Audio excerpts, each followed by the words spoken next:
Hi, welcome to Happy Tales. I'm Cheryl Rosenthal, Communication and Education Coordinator here at the Oshkosh Area Humane Society. And I'm Joni Geiger, Executive Director. And today we're going to talk about the good, the bad, and the ugly. That's the reason we're dressed like this, by the way.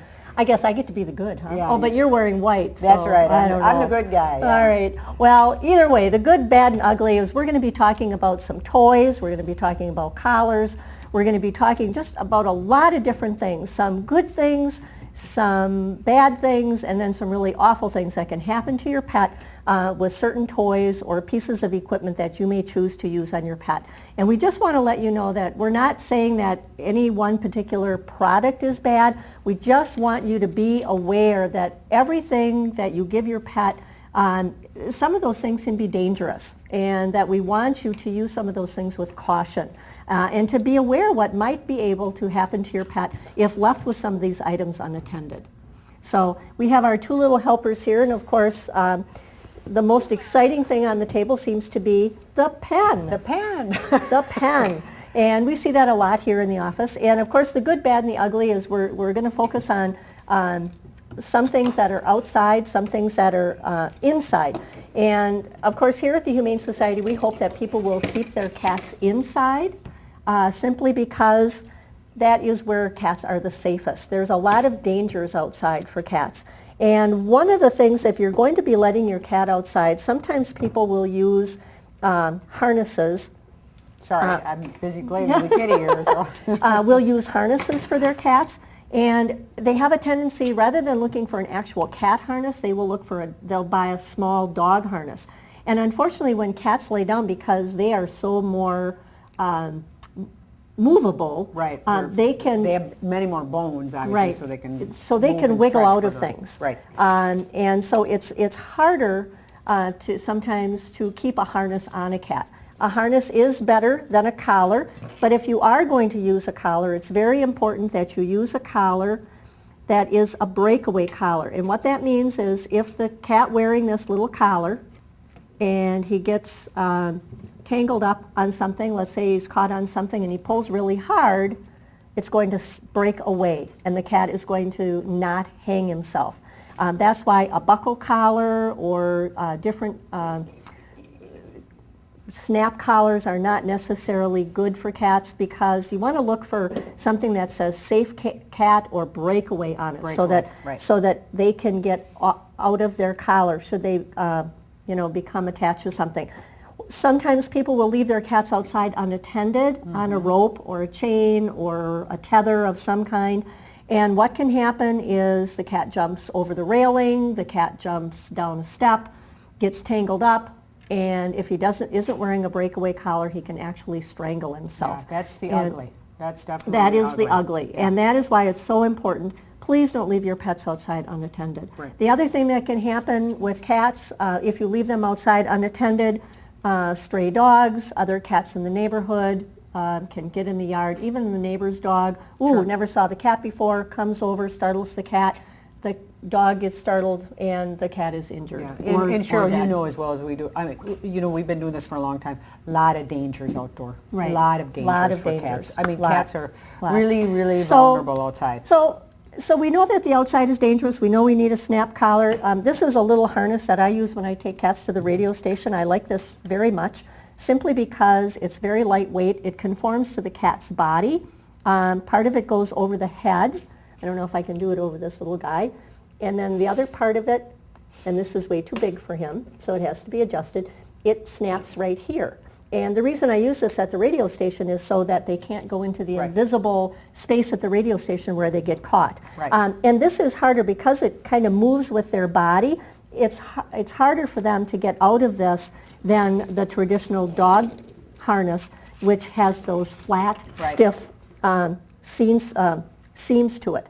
Right. So, and he's playing with it. and he's playing with it. Everything is a toy. Everything's a toy. We'll see if we can get him to come back up here. So we want our pets to have a lot of fun. And so because if you choose not to let your cat outside, which I do not choose to let my cats outside, you need to have a variety of toys that they want to play with. A lot of cats love the crinkle toys. Cats also like the interaction toys. Now, you saw it happen. He was playing with this. He got a piece off. Now, thank heaven that didn't get caught on his tongue. But again, this is a toy that should be put away when you're not playing with it. Right. What I like about this particular toy, Joni, is that if this gets demolished, I have a replacement part. Right. And this is real ribbon. I actually had this happen to me. This is curl ribbon. Cats are attracted to curl ribbon. They really like to play with it and chew on it. There's something about the dyes that is in curl ribbon.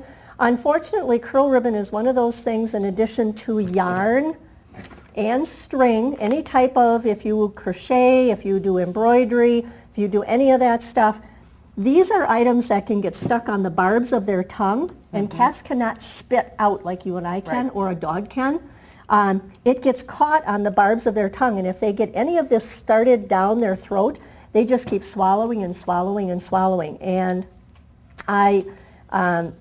I make sure that all my curl ribbon is safely put Right. away. At holiday time, I don't even have ribbons on my packages. Sure. I actually got up one morning and my cat had ribbon coming out of both ends, and it's Wow. so important. If you see that, if your cat has gotten into something like yarn or something and you see it on both ends, do not pull. It will cut their intestines, and it can be fatal. Right, My right. cat had to have surgery. Surgery.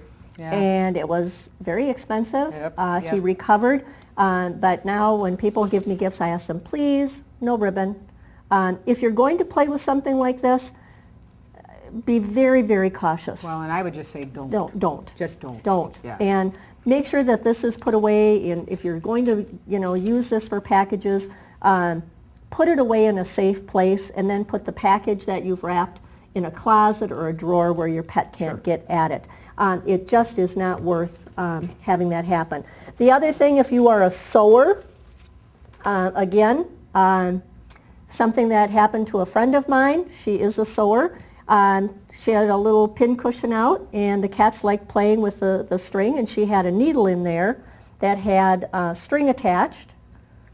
And if I can get this undone. Tux is really cooperating with Yeah, all of this. he's being very cooperative. Yes. And her cat came and pulled all the pins out of the pin cushion because thought that was fun. And then the cat, just like he's doing here, got a hold of the thread, and unbeknownst to her, the cat not only ate the thread, but swallowed the needle. And when she was scooping the litter box a couple days later, unbeknownst to her, thank heaven, the needle and the thread all passed. Wow. That's amazing. However, I've had the experience where I had a cat actually get a pin, playing with a pin found on the floor, stuck in the roof of its mouth. So if you see your cat pawing at their face, be sure and look in their mouth. But these types of things, so important. Put them out of reach. Cat-proof, child-proof, proof your home with those things. Maybe we want to talk a So, little bit about some of the I'm things gonna that put- are good. Yep, I'm going to put my hat over the pin cushion. Things that are good. Oh, this is a fun toy. This is a little dispenser. You can put treats in here, and your cat can roll that around and get treats out. Balls with little bells in, things that are safe for them to play with. Interaction toys are safe. Laser light. The laser light. The important thing about a laser light, Joni, when you're playing with the laser light, it's always important. The one thing you can't do with a laser light that you can do with other toys is you can't capture it. So it's important, make it rewarding for your pet. Make sure that from time to time that laser light lands on a toy Right. so that they get a reward. Another really fun thing, I'll let you do this, that is so fun. Never play with your hands with your cat, but if you have a toy that you can have on your hands, it's we really have- fun to play We with. need a kitty. We need a kitty.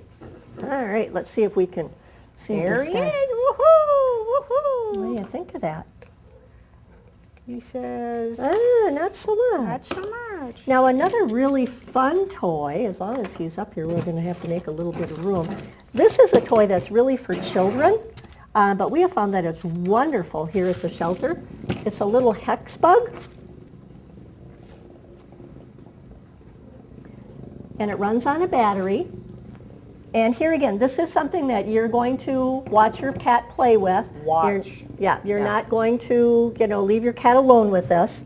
But it's something that fun for them to follow around, and when it bumps into things, it just keeps going and round and round, and they bat it around, and it just kind of jiggles around, and it's called a hex bug. So that is something really nice, a nice thing.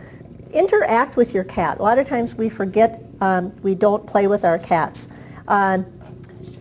Ribbon again, all things that are stringy, be careful of those items. Make sure that you have toys that are safe so that they, if they put them in their mouth, they're not small enough like these. If you step on one of these toys and it gets broken, please make sure that you get the bell.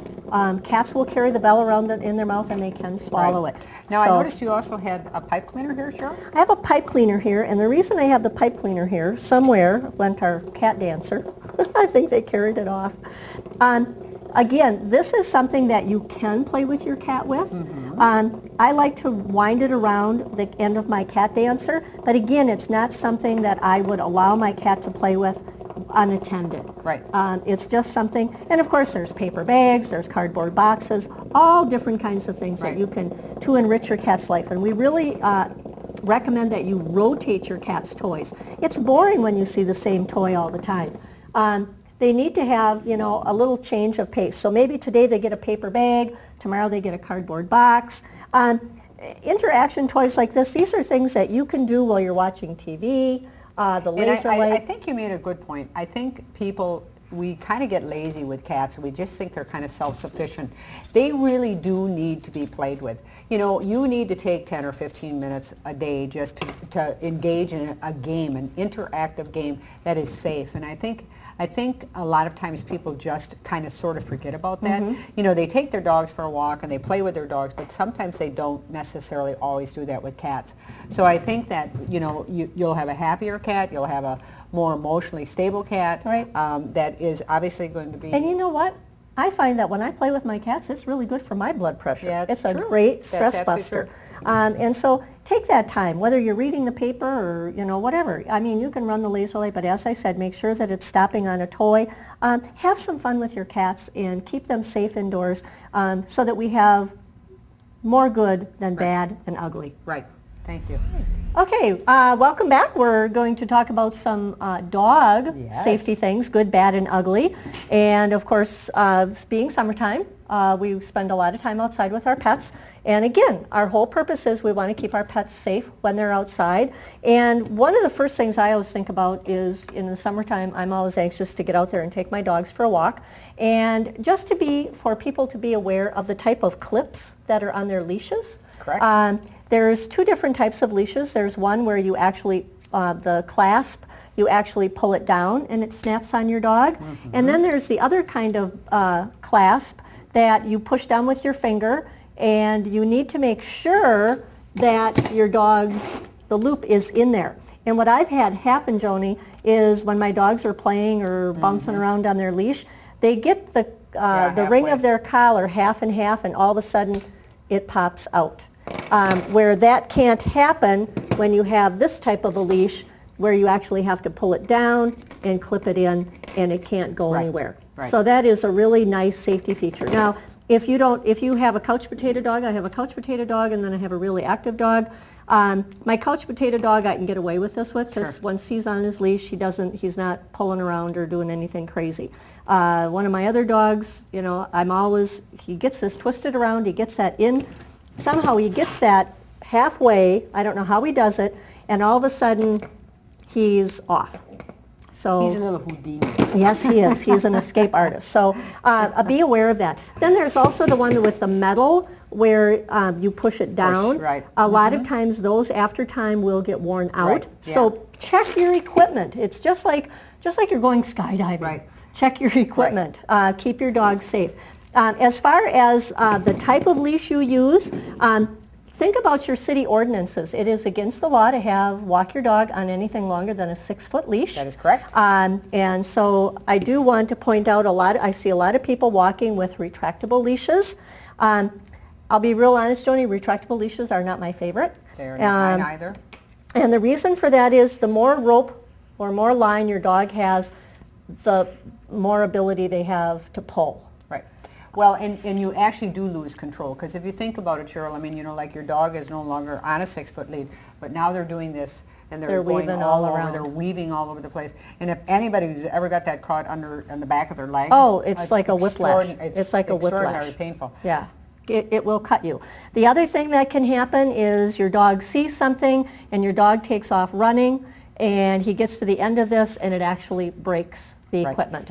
The problem I have with these also is the handle. Now this is a smaller one. I have a large one that we used to use on the beach when taking our dogs, and the handle is so big can't have a good grab, and if my dogs pull, even if I have it locked, because you can lock it, my dog is strong enough, he can actually pull this out of my hand and dog is gone. A lot of people don't know, but there is a good way to hold a leash, and especially if you don't have a lot of, you know, maybe you have arthritis in your hands or whatever. But if you just slip your thumb underneath here and then you grab like this is a nice way to hold a leash. The dog, you know, even as hard as they might pull or if they see something, you know, they're not necessarily going to get away from you. Right, So that's one of the things instead that of this way. Right, obviously. or I've seen people, they'll do this, they've got the hand. Right, exactly. And then the dog, you know, that's Yeah. a good way to break your wrist. But just put it, even, you know, just having it like this. And I find I'm always doing that with the dogs. It's just natural for me to use your thumb. But that's a good thing to do. You know, look at the type of leash you have. Make it comfortable for you. Make sure that, we also have a chain leash here. You know, the only time I've ever seen anybody use this is if they have a dog that chews on their leash. Right.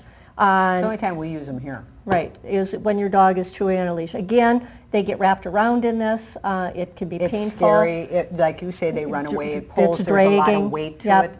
Yep. And it can very often break right here. Yeah. The weakest link. Right, The chain is exactly. only as strong as the weakest link. And so, again, think about the equipment. Where are you using it? You know, how are you using it? Yeah. And, you know, I don't know. I wouldn't want to be hanging on to this in winter. It's Well, and the cold thing or- is, and people need to think about that. If this were to get wrapped around, you know, your leg, that's going to be painful. This gets wrapped around your leg. Yes, it's going to be uncomfortable, but you're not going to be, Right. you know, Or if hurt. it gets wrapped, you know, your dog gets wrapped Or around wrapped, another, right, wrapped exactly. around another dog, Right, or wrapped around exactly. your dog's leg, it can be more painful. Right, exactly.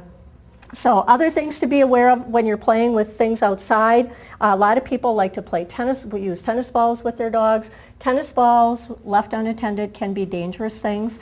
Dogs try to pick up more than one. My dog can pick up as many as 3. And we have a rule, if we have multiple balls in the yard and I see that he's trying to pick up a second one, I go, only one. But when we go inside, we never leave our dogs unattended with their tennis balls, simply because they're big dogs especially, they can get them caught in their throat as they're trying to, and because there's no hole in this, Right. there's no way to pop that out of your Right, dog's. there's no pressure. There's Right. no pressure. And that brings me to another point. Whenever you have a ball for your dog, the ball should always have 2 holes. If it only has 1 hole, if they're chewing on this like this can get sucked onto their tongue. This is an Amaze-A-Ball. This is one of my favorite toys. This ball is about 3 years old. It's got a little maze inside so you can put treats in there. I don't use it for that. I'm tired of going through tennis balls, and my dogs like to do this with it. If we're not playing catch, they just Yep, like they to just do like this. to work those jaws and do that. This is also small enough or flexible enough. If I want to, I can put it in a Chuck-It. Right. This is a wonderful toy if you have a dog that likes to play fetch and you don't want to touch the slimy tennis ball time after time after. I hate that. Ugh. So the Chuck-It a lot of times comes with a ball, which is like a tennis ball. Very easy to throw, underhand, overhand. The dogs seem to catch on really fast. That's a really great way to exercise your dog and play catch with them. If you have a dog that you're uncomfortable with, if you don't have a fenced-in yard, and you want to teach your dog your yard line, a good thing to have is what we call a check cord. This is about 40 feet of check cord, and you put this on your dog and you let them drag it around the yard. And as they drag it around the yard, if all of a sudden you see your dog getting or your puppy getting a little bit too far, you can actually tie this onto you. What I like to do is I put the end through my belt loop, Right. and I put this through the belt loop and it's attached to me, and if I feel tension on there, I know my puppy has gone too far, I can call my dog or I can step on that and then reel myself to my dog. It helps to keep, it's just what it means, check cord. Right, exactly. To check where your dog is at all times. Now, if you don't want to buy one, you can make one. You can go to some place like Fleet Farm or Menards where they sell nylon rope, and make sure that it's the real pliable, not boat rope, not that real heavy, coarse boat rope, right. But a nylon woven that you can just make your own check cord, and you can make it as long or as short as you'd like. One of the newest rages for dogs is the Skinnies. It's a toy without stuffing, squeaker on both ends. My dogs, again, love these, and I have 3 different kinds, and they all like it. What's neat is, instead of taking all the time to get the stuffing out, they just seem to like to play with them flat. Right, they whip them around. Oh, they whip them around, and they just think they're great. Yeah. Now, one thing about stuffed toys, this toy looks like a wonderful toy for a dog to play with, but it is not an appropriate toy for a dog simply because it has little eyes in it. These are things that dogs seem to focus on, these things, and these are things that they can chew off and they can swallow, and you can end up paying for an expensive surgery. Yes. Another thing that some folks like to do is, this is another little bear. He looks like he'd be a lot of fun for a dog. He's got a soft nose, but again, he's got the hard eyes, but they're small, but still I wouldn't trust that with my dog. But the other thing about this little guy is down here he's got beans. Right. He's got something, that He's a I beanie really, baby, right? Yeah, and I really don't want my dogs, dogs will ingest that. And it just can be hazardous to your pet. So the best thing to do is to get an appropriate type stuffed toy that is made for dogs. And again, these are suggestions that we're making, because people need to understand we see a lot of the bad and ugly stuff that happens to pets. And a dog eats a sock, it can lead to a lot of different things. Frisbees. This is a hard Frisbee. Some dogs like these. My dogs prefer a softer Frisbee. It's not as hard on their mouth. So another good toy. Squeak toys, nice hard plastic toys for them to play with, and a toy that will float in water. So just be real cautious. Think about different things when you're purchasing those toys. Rope toys sometimes for some dogs are not a good idea because they shred them, and they again ingest them and can cause problems. So again, a toy. This would be appropriate if you're watching your dog. I mean, this is something that if you keep an eye on your dog. But if you can, like you say, if you can see that they're ingesting and they're pulling that out and they're trying to swallow that, of course you're going to want to take this away from them. Need a different toy. Yeah, need a different toy. Okay, so we're going to take a little bit of a break, and we're going to come back and we're going to talk about some collars that people use for walking. Yep. All right, Joni, here we are with little Shooter. We are. Isn't he just cute as can be? He must be a little terrier mix. He is. He's a handsome little fella. And Shooter is wearing my favorite kind of collar.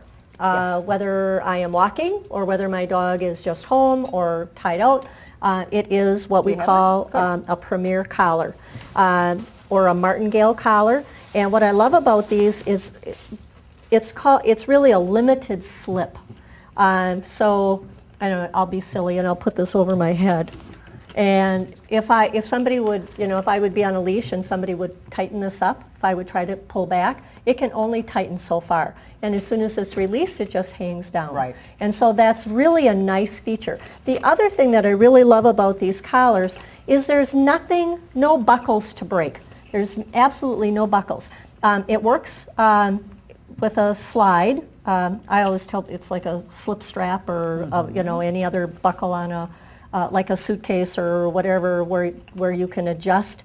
The collars can be adjusted larger or smaller. You always want to make sure that they're small enough so that so that only about an inch is left when it's pulled taut. But then, especially if you have a furry dog, it doesn't mat their fur down, and it can be loose on them. Right. But if your dog or a dog pulls, that has a lot of like a collie that has a big mane and that type of thing. Those are beautiful collars for those types of things. Right. And also, it's also great for like greyhound dogs that have real slender heads. And primarily, it's just so that when you tug on this, it tightens up, but it's not going to choke the dog. There's a traditional buckle collar. you know, buckle collars are great, but here again, make sure that it fits correctly. You don't want it too tight or too loose. 2 fingers, I believe. 2 fingers under the underneath the collar. Again, with this, if it's even with the 2 fingers, some dogs can back right out of it. That's why And this is such the a nice Premier collar or Yeah. the martingale collar or limited slip, whatever you want to call it. I've had some experience with buckles like this, where they are just a little plastic clasp, and they go in like this. It pulls, Yes. it breaks too easily. Now, one thing that we see a lot of, or sometimes we see here at the Humane Society, is people use choke chains and prong collars. It's very important, if you're going to use a choke chain or a pinch collar, put them on correctly. You don't want to choke your dog. It should be a P facing you. And Okay, so if we were facing Cheryl, obviously we would do a P here. But I want to show you the difference. So this is the correct way, and you can see that it comes loose here however, let's do it the incorrect way. I'll take my watch okay, off. which is going to be this way, and I'm going to tighten up on that. And that's not it's not gonna loosening. loosen. It's not loosening So up. this obviously, if you did this improperly on a dog, you really could hurt your dog. Right. You truly could. Right. So, And these are training tools. Choke chains and prong collars were never meant to be left on dogs. Right. It's also important, prong collars. The prong, and I'm going to do this to him, the prongs go toward the neck. A lot of people put them on this way. Yep. And that is the wrong way. The prongs go toward the neck. The dog's neck is the strongest part of their body, and it's literally a pinch. It's not poking them. I actually had my veterinarian put one of these on my leg and yank on it, and I was surprised that it's a pinch. It's not excruciating yeah. pain. And they actually do call it a pinch collar. Right, and to be used properly, you know, this is, again, a great training tool, but it is not a collar that should be left on your dog at That all is times. correct. So if you have questions regarding the right equipment to use when you're walking your dog, or want to learn how to get your dog to walk more appropriately, or appropriate toys, please give us a call here at the Oshkosh Area Humane Society. We're all about, you know, the good, bad, and ugly, but we want to concentrate on the good and help you have good times with your dog and your cats. So until next time, Happy tales tales to to you. you.